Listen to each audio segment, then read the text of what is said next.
প্রতিনিধিত্ব করার জন্য আমাদের এই পশ্চিম ত্রিপুরা আসন থেকে নির্বাচিত হয়েছে, তার জন্য আপনাদেরকে ধন্যবাদ জানাই। আজকে এই শুরুতেই আমি মাননীয় প্রদেশ বিজেপির সভাপতি শ্রী রাজীব ভট্টাচার্য মহোদয়কে অনুরোধ করব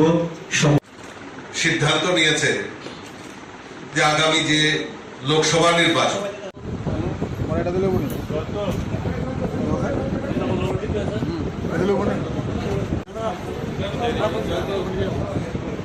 ত্রিপুরা প্রদেশ বিজেপির মাননীয় রাজ্য সভাপতি শ্রী রাজীব ভট্টাচার্য মহোদয় উপস্থিত 3,349টি বুথেই পদ্মফুল ফুটাবো সেই সংকল্প